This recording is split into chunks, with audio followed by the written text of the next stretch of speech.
Welcome to the Top M&A Entrepreneurs. This episode is brought to you by the Deal Flow System. You want more deal flow?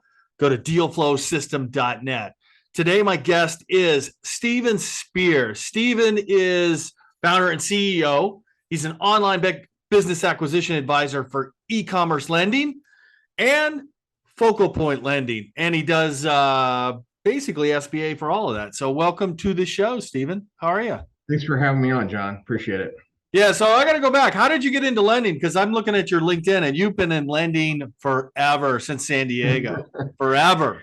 I'm originally from Southern California. I went to school in San Diego, School of Business, and then met my wife at a wedding. And then she was from Illinois. I promptly moved to Chicago.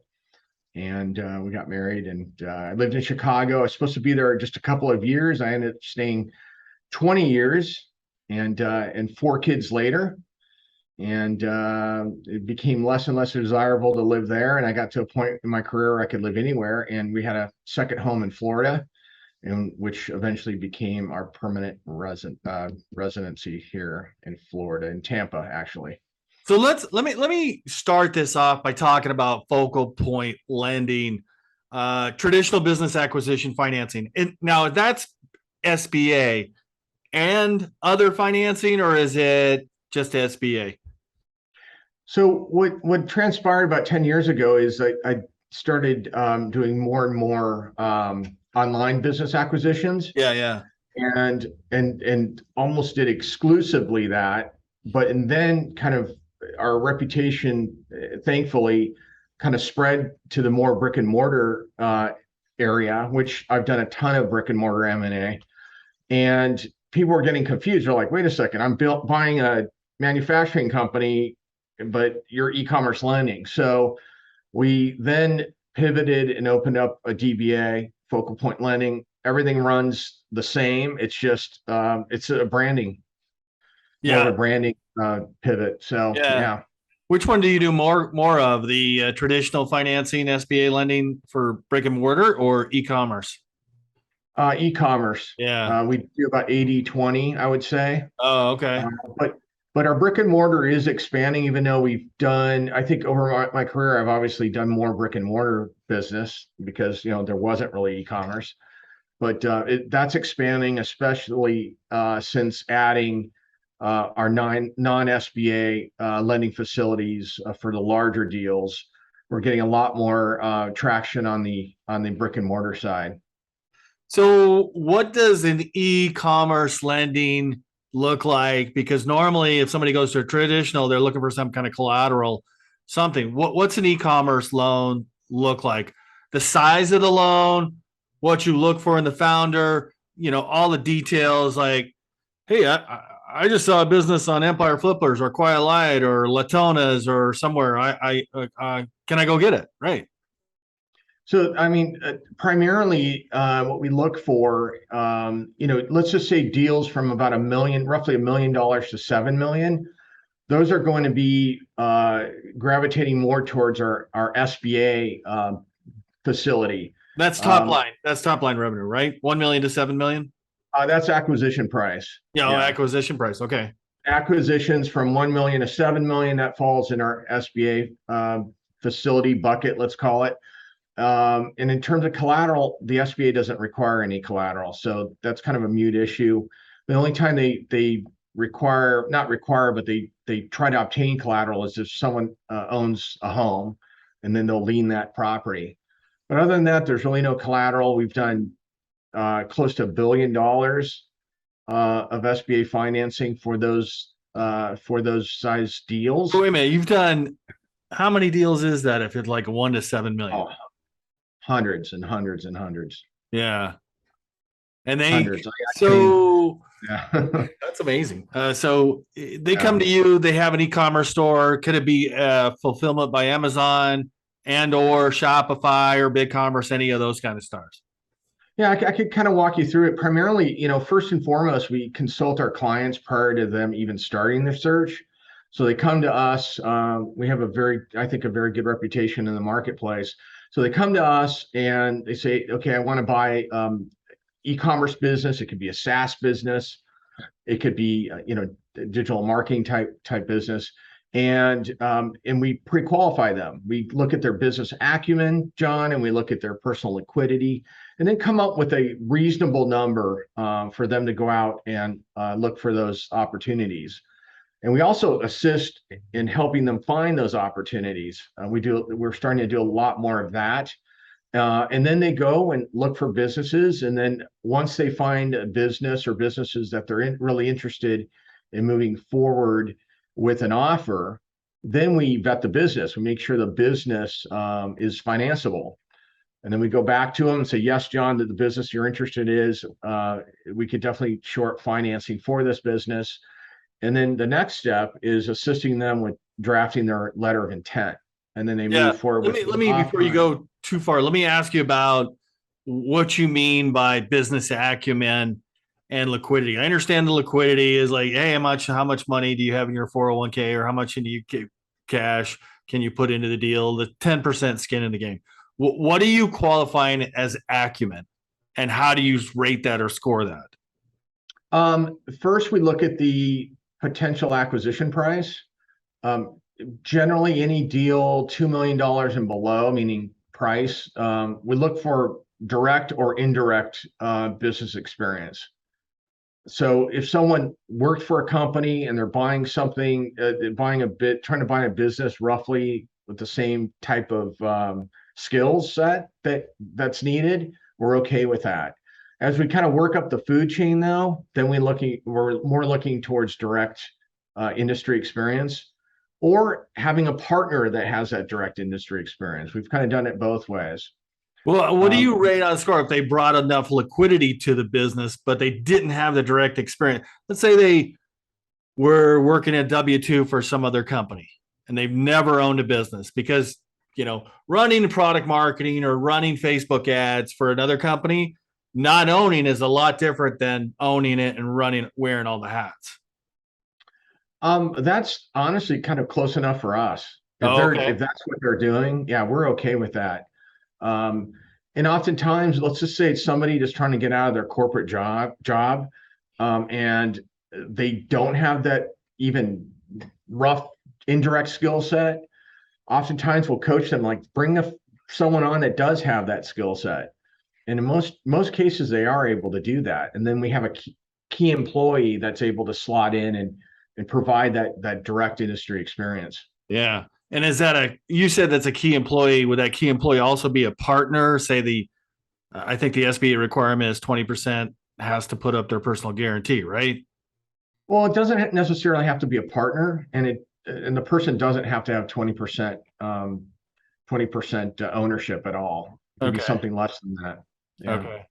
For example, we're working on a deal right now where there's an employee working at this given business. He's going to have 10% ownership when our client buys that business.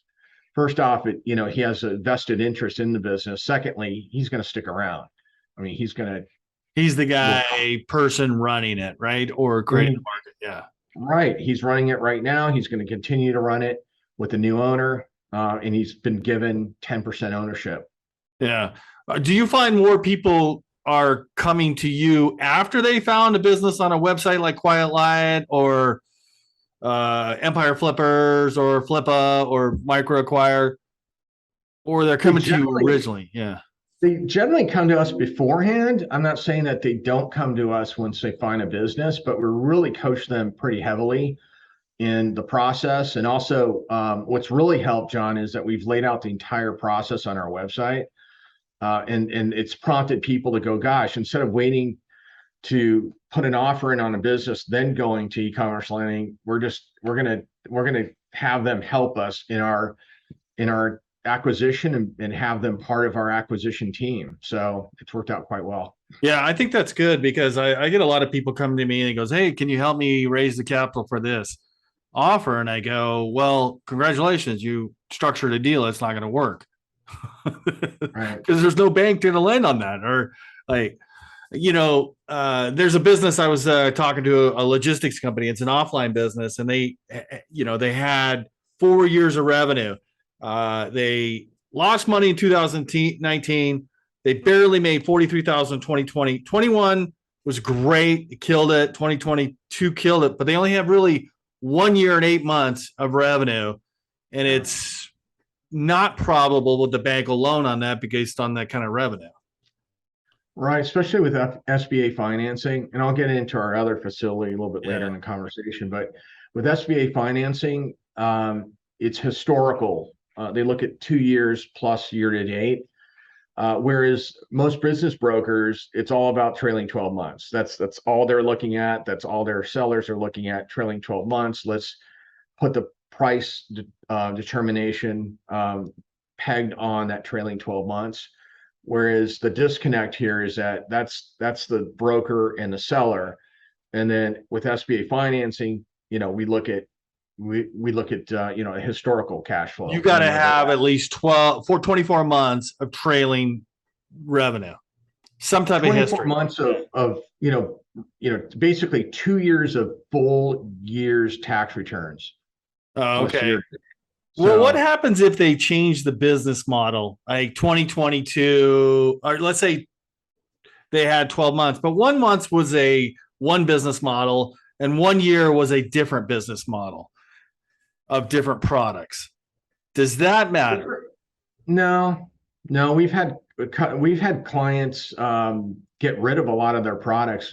Most recently, we had a client have a lot of products that were just low margin, and they got rid of all those products. They don't no longer sell the products. So revenue tanked, but also, top line revenue tanked, but bottom line revenue actually went up.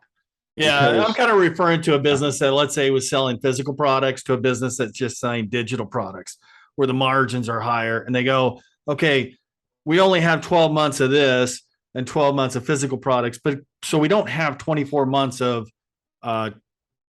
history. Yeah, it would be really hard to put a narrative together around that. Yeah, gotcha. Because they're completely switching gears.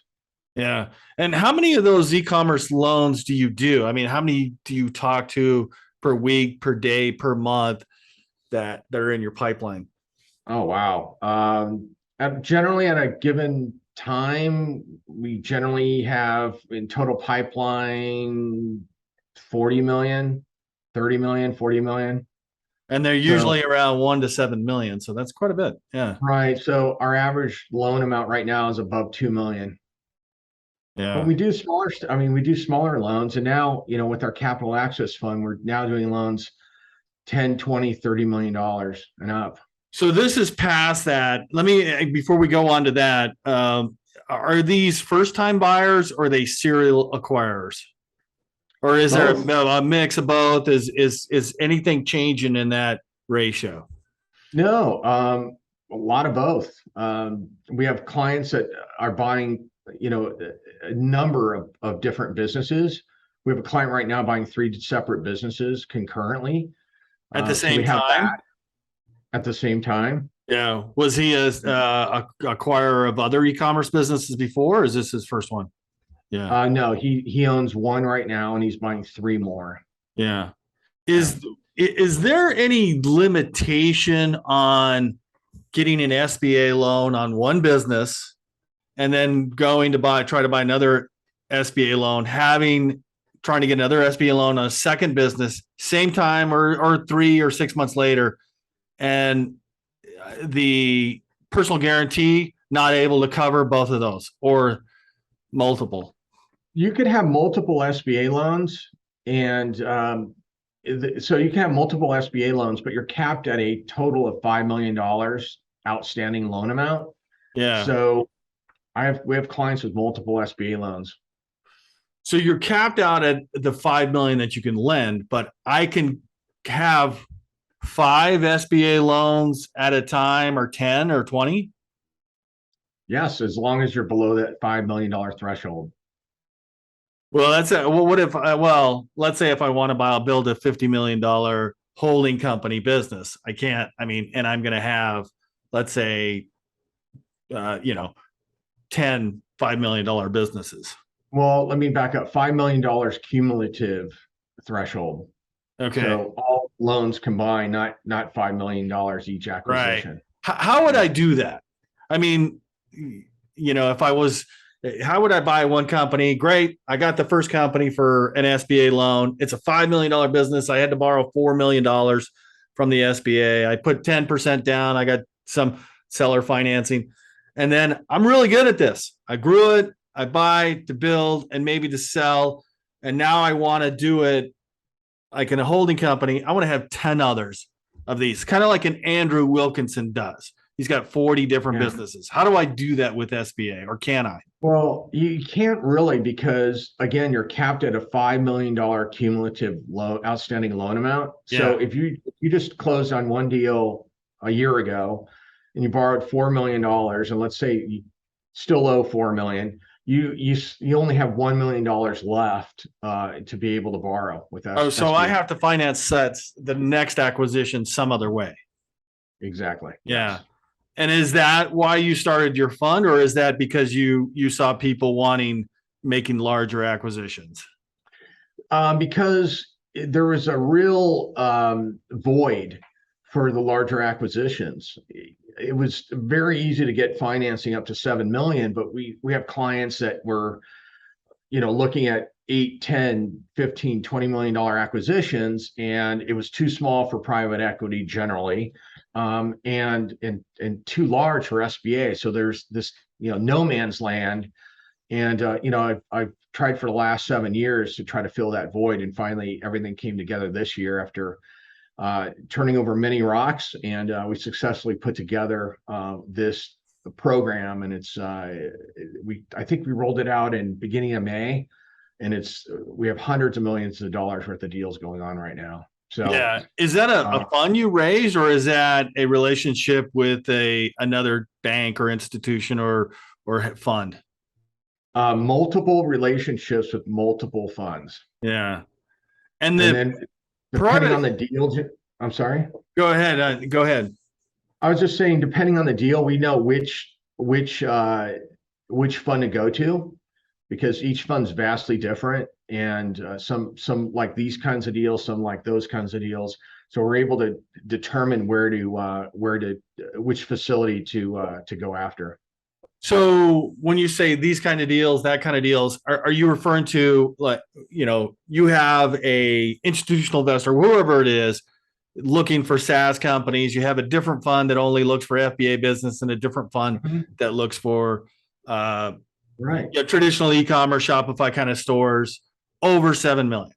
Yeah. Yes, and it can also be brick and mortar. Right now, we're working on a deal where it's an apparel business, and some of our funds don't like apparel, and some love apparel. So we're able to, depending on the actual deal and the structure of the deal, we know exactly where to go with that that opportunity. What does the interest rate look like on that, and what are the terms? For, let's say, SBA is it 6% right now for SBA, or is it 8%? SBA is 8.25. 8.25 for 10 years, Yeah. right? 10 years. And now this, if I was to borrow $15 million for an acquisition, and it's online content site, very profitable, guy wants, let's say $12 million for it. Yeah, I would say, one thing about, when you go outside the SBA is very much, cut and dry. It's 8.25%, 10 years, no matter where you go. That's SBA. So with our funds, it really depends on the business. But to kind of give you an idea, it could be, the interest rate could be 7%. It could be up to 12%, maybe, like a span like that. It could be with different debt stacking. You could have mezzanine in there. You could have a equity roll. It's very it's very fluid. It's very it really depends on a deal. Of the deals we're working on right now, there's no one debt structure that resembles another. So Yes. that's So if I brought you a cool deal that looked like that characteristics, they were selling for 12 million. It's a content site, very profitable. And I got you the finances for this, like the income statement, cash flow statement, balance sheet for 3 years. You need it for longer, or just 3 years? Actually shorter. I mean, primarily most of our funds go off with trailing 12 months, oddly enough. I Just mean, they look trailing at 12 least months. Yeah. that's really what they peg their decision on, but they do require financials for at least 2 years. Yeah. And if the deal's above 7 million, they require a quality of earnings report as well. Yeah. So who would pay for that quality of earnings report? Would that the buyer pay for that, or can I put that into the sale if it's Yeah, the buyer would pay for that. yeah. What are those what's the level of quality earnings that they look for from a top five accounting firm, or can I get one from, CPA registered, let's say state by state Yeah, CPA? Yeah. I mean it's very lenient when it comes to that. It doesn't have to be, it has to look like a quality of earnings report. I mean, it can't come from the buyer. The buyer can't put together a quality of earnings report, but as long as it's a reputable firm, we're good with that. Yeah. But doesn't the quality of earnings report, I mean, they go pretty deep on the financial audit of it. They go back farther than just trailing 12 months. Oh yeah, they do. They do. Yeah. Yeah. But in So terms I'll of need lending you'll need decision, yeah, go ahead. Sorry. so quality earnings report is really to look at the viability of the business. And yes, they do look at the financials, but they really peg their loan decision on, I mean, they really look at trailing 12 months in terms of multiples when they look at, how much they're willing to lend on any specific deal. They're really pegged on the trailing 12 months. And how much of the deal will they do on this larger acquisition? 100%, 90%, I 80%? would say you could get creative and I would say 90% is probably a good rule of thumb. But sometimes there's an equity roll. You have the seller staying on and rolling 20% or a seller note. I mean, you could get really crafty with the structure Yeah. depending on the deal. Uh, So how much would the buyer need to put in, like the skin in the game, their portion of equity? but if they're able to do, sometimes if they're able to roll, basically roll any sort of equity of their current existing businesses, meaning they own a business, they have very little debt on it, and there's enough equity there, we could definitely include that. So that's really, and a lot of our clients, when they do buy, 20-30 million dollar business, they have that and they're willing to offer that in lieu of cash. Yeah. On the cash side, 10%, and it could come from the buyers and or their investors. Any other So investors? Yeah. in other investors, typically they do have typically it is a group and they are cumulatively putting together the 10%. And does that group need to look like anything, specific requirements or red flags? Not, I mean, could it be a group of 13 investors or 100 or just a fund? It gets a little bit more difficult when there are just a ton of people, but it's not generally, from what we see, generally it's a handful of people, maybe up to five. Yeah. Generally, usually it's not hundreds of investors. Generally, it's a group of investors. Are you It's a seeing handful of anybody investors. leapfrog right into their first, let's say, acquisition, a larger one, 12, $15 million, and skip the, stair stepping from, hey, I bought a 1 million. Now I go to a 5 million. Now I'm going to a 7. Now I want to go to a 12. Well, what's interesting that you brought that up, and very good question. We have had clients that thought they were limited by a $5 or $7 million acquisition. And then when we explain about our program, our capital markets program, they're like, well, and we look at their personal liquidity, we're like, well, this guy could afford a $10 million business or a $20 million Yeah. business. So we've had a fair amount of clients actually, like back to your point, leapfrog over and really look at a $12 million acquisition or a $15 million acquisition. Yeah, I mean you're going to get higher multiples on that. Let me go back to I'm not understanding the 12-month history, because if you're going to take a loan out for $15 million, they're going to want to know your terms are going to be 3 or 5 or 7 years, right? Something like that. And they're going to want to know that business has history to be able to do that for 3, 5, 7 years. Why would they only look at 12 months, trailing 12 months? Yeah, I think there's a little bit of miscommunication. So lenders look at, they do look at, they make sure their historical earnings. But in terms of their lending decision, they're really, in terms of how much they're willing to lend, they primarily peg their decision on a trailing 12 months. They're not saying, okay, if your business has been around for 12 months, we're good to go. They're saying, okay, we look at we need historicals, but we really dial in on the trailing 12 months. Gotcha. I gotcha. I mean, I understand because like 2020, you throw out with COVID, 2021 is 12 months and 2022 is only 8 months right now. So yeah. That's interesting. And that is pretty much any type of business, would you say? Or is it e-commerce, SaaS, or? No, I mean, we lend, like I mentioned, we lend in the brick and mortar space as well, and quite a bit of it actually. So I think the only businesses that people get squirrely on, anything dealing with gambling or porn sites or things like of that nature, but really wide array. We also have a facility for not that we're totally getting into it, but we do have a facility for any sort of cannabis business acquisitions, which is really hard because if you're a financial institution and you're regulated by the federal government, you're not allowed to lend it to cannabis businesses. So that's something we do have the ability to fund as well. Yeah, that's interesting. Too bad you weren't around 3 years ago when I was in the cannabis business. Everybody was looking for loans, but then they would like find a loan. It was somebody that's not really a bank. It's just somebody's going to lend for 15% or plus. Yeah. Well, we actually have a fund. All they do is lend in the cannabis space. Yeah. That's all they do. That's interesting. So what are you doing? My cup of tea. I must say it's not my cup of tea, but hey man, it's legal in Arizona, recreational and medicinally. So they voted on it. It's legal. All right. We're okay, but it's not federally legal yet. So you can't move that money around. Yeah. Yeah. So what do you do to get in front of audiences aside from podcasts like this? I saw you on a podcast with Quiet Light. I saw you on a podcast with the guy I just interviewed from Centurica. Yeah. Now you did the deal for Centurica. Is that right? We did. Yes. Yeah.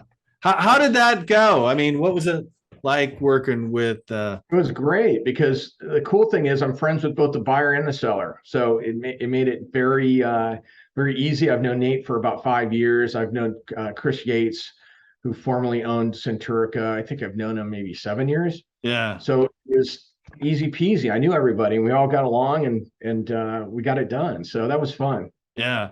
What would you make on that business model of like a multiple on Centurica? What was that? I really can't divulge that information. You'd have to ask Nate, but I'll tell you at the end of the day, Chris was happy and Nate was happy. And it really did dovetail very well into Nate's existing business. So Sellerplex. Yeah. Oh, Sellerplex. It was just like a perfect match. So I was happy to see that both parties were got what they wanted and both parties walked away very happy and Nate's crushing it. I mean, it really was a perfect fit. It was just unbelievable. Yeah.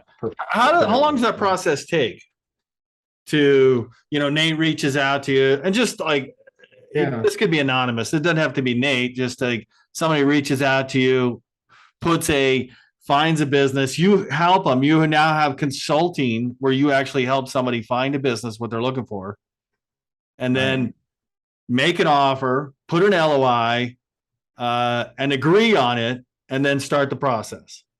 So I'll start like from the fully executed LOI to closing with working with clients that are completely engaged. It takes about 60 days. We do have clients where it takes longer because they're not engaged. I mean, just like when your accountant does your taxes and he needs information from you, he's working at the same pace as you are. So there is a little bit of frustration with some of our clients. Their process does take longer because they don't get us what we need and what we're right out of the gate asked for. So it just depends, Yeah. But Yeah. it's generally about 60 days. Yeah. What about the process for the larger fund? Do you have any idea what that's Six gonna to eight look? weeks. 6 to 8 weeks. Yes. Yeah. And they will fund faster. Let's say, like, hey, we love the deal. Let's get this going. Let's get the asset purchase agreement. Is it going to be a Yeah. stock deal or asset purchase agreement on some of the larger deals? It could be either one. Yeah. Generally, it's asset, but right now we're doing a stock purchase on another deal. But I would say there's more front end, but less paperwork. So the process takes about the same. I think if you look at the oh gosh, I'll just say the pain in the ass factor is a lot less on the larger deals, actually. Why is that? Pain in the ass factor, which is I used to call it this because I went through the SBA process. I tried to buy this portfolio of courses, and it was a financial proctology. Yeah. I mean, both of us, we had a partner at the time. We were over 50, and he goes like, dude, do we really want to sign a personal guarantee at 50 and go after all our assets? Really? Well, they won't go after your assets, but yeah, there's a personal guarantee involved because generally when you're buying a business, there's no there. You don't have assets. The business generally, it's all goodwill lending. So lenders need something to hang their hat on. So Right. now our larger deals, we don't have a personal guarantee requirement at all. But we also have a minimum, and that's, the business has to pull in at least $2 million in EBITDA or SDE per year to qualify. So, $2 but million we have, in EBITDA or SDE. Yeah. yeah, Yeah. which translates to about $7 or $8 million in, enterprise value roughly. So What's their recourse if the buyer screws it up? generally they're non-recourse. Non-recourse. Okay. Yeah. Yeah. So And there's no personal guarantee, non-recourse. right. Interesting. It's getting more and more attractive because I'm looking at a deal right now at $12 million. So Yeah. yeah. And it's been really fun actually, John, rolling that out and seeing the response has been just tremendous. And yeah, that's one thing, we're specialists over here and we really take a consultative approach with our clients, and it's fun. I enjoy coming to work each and every day. Yeah. If I brought you a deal like that size, and what would you need from me? Really, at first, it would be the financials of the business, maybe a deck that you put together, and as well as a SIM. And then we take it from there. We first review all that information, determine the level of interest, and then we'll schedule a call with you and really dive deep in terms of what your overall experience is, your overall liquidity, and also what you plan on doing with the business. So, and then from there, we move forward from there. Yeah. And how much score would you give? It's like, look, I'm not going to run the business. I'm in a holding company working above the business. If the guy wants to stay on, roll the equity over, one option. Or B, number two, person in the business, he's staying. I'd like to move him up. Is there kind of a like, hey, we love that scenario? Or That's a really good question. So generally, we don't like, regardless of if it's SBA or a capital access fund, we don't like absentee ownership.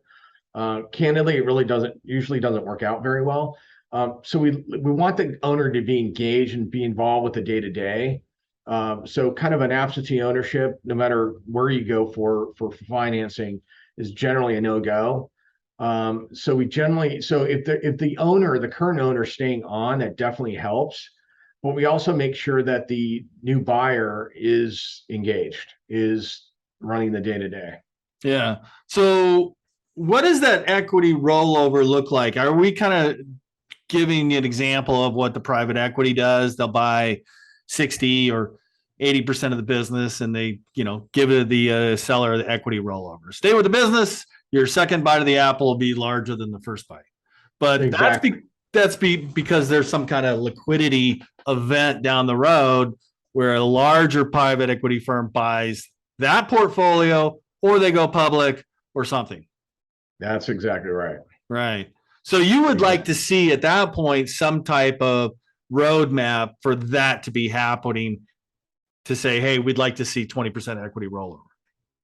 We don't require an equity role. It just, I kind of like it, honestly, personally. I think it gives solace to an underwriter going, okay, the current owner is staying on.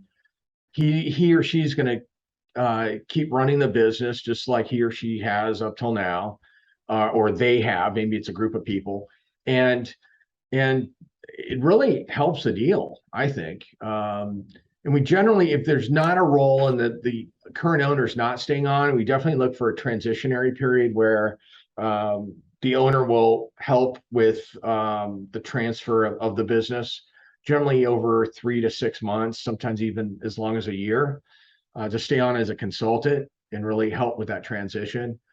So we see a lot of that. We see a lot of seller notes, which also helps keep the seller engaged for Yeah. the Well, what's continued the success of the seller note business. you look for? What's comfortable you look for? 10%, 20, 50%?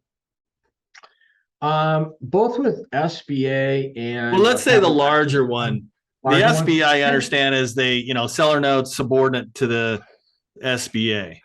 I would say 10% is a common seller note number, Yeah. 10% of the acquisition price. That's very common.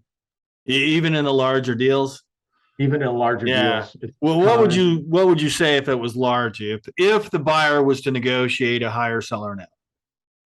Less risk for a lending institution. So Yeah. we're all good. Yeah. Yeah. And earnouts are very common. Yeah. So How do you handle earnouts and loans? Because earnouts to me, the seller is still really involved, and you've got to prove that earnout that that money's actually cash flow is happening. Yeah. yeah, I mean, earnouts are very common. Really, I mean, I mean, obviously we take the earnout into consideration, but it really doesn't impact a lending decision. It really doesn't, No. because obviously they have to hit certain revenue tiers Well, to, it you may know, affect cash flow, but yeah. yeah, If the business is growing, it's not going to be any worse than it currently is. right. So, And so if that's there's no downside if you structure the earnout correctly. If like the business lose money, you don't get any money.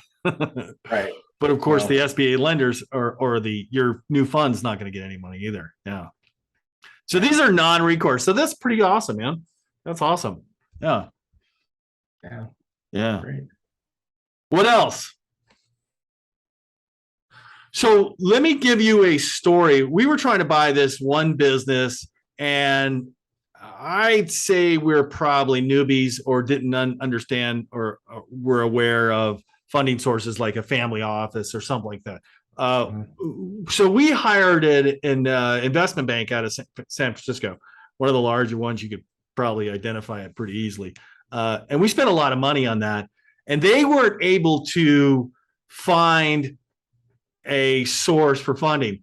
But they, at the end of their engagement, 90-day engagements, they said, you are not allowed to contact these banks for 1 year. How do you work? I mean, are you getting a points on the commission from the sale of the business, or do you charge me $25,000 like an investment bank? So we require exclusivity, because at the end of the day, if you're not committed to us, we're not going to invest time in shoring up financing for our clients.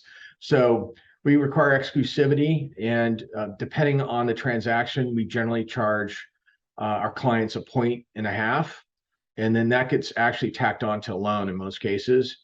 But we do also collect a $25,000 retainer fee up front, and that gets credited towards our success fee. Yeah. So if I was trying to get a $12 million loan from going to you and you'd source it out, I'm paying you $25,000.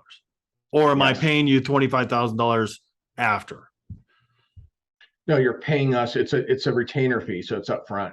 Oh, okay. Gotcha. And the Gotcha. reason we do that is that like our time's valuable, Yeah. and also our vast array of lending partners.